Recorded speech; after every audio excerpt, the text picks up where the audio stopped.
আজকে বন্ধুরা যাইতেছি অ্যামাজন জঙ্গলের মধ্যে মাছ ধরতাম। তো তোমরা ভিডিওটা লাস্ট অব্দি স্কিপ না করে দেখতে থাকো। আর সেই অ্যামাজন জঙ্গলে যেতে গেলে বন্ধুরা গাড়ি বা বাইক লাগবে, কারণ এটা খুবই দূরে, হাইটটা যাওয়া পসিবল না। তারপর দেখো আমরা পড়ছি জঙ্গলের মধ্যে, তো দেখো চারিপাশে শুধু জঙ্গল আর জঙ্গল, আর মধ্যেখানে আসলো সেই জল। তারপর আমরা মাছ ধরা শুরু করে দিয়েছি, আর খুবই মাছ আসলো, এখানে খুব বিভিন্ন রকমের মাছ আইতেছিল।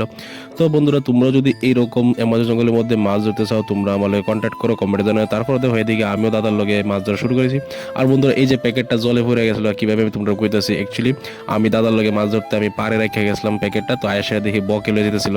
তারপর যাইতে গিয়ে সে তার ঠোঁট থেকে পড়েছে জলের মধ্যে। তারপর যেগুলি মাছ আসলো এগুলোও গেছে গা। তো কি করুম বন্ধুরা, এক তো এদিকে মাছ পাইতেছি না এত কষ্ট করে, তারপর দিকে জায়গা মাছ। তারপর আমরা কোনো ক্রম অনেকগুলি মাছ ধরে লাইছি। তারপর ধরে ধরে আমরা দেখো বাড়ির প্রতি রওনা লাইছি। তো মোটামুটি ভালোই মাছ পাইছি বন্ধুরা। তো ভিডিওটা যদি বন্ধুরা ভালো লাগে প্লিজ লাইক শেয়ার আর কমেন্ট করবা, আর চ্যানেলটা সাবস্ক্রাইব করে বাইরের পাশে থাকবা, কারণ বাইরে বিভিন্ন রকমের ভিডিও নিয়ে আইব। তো ভিডিওটা আজকের জন্য এতটুকুই। ভালো থেকো, সুস্থ থেকো, তো টাটা।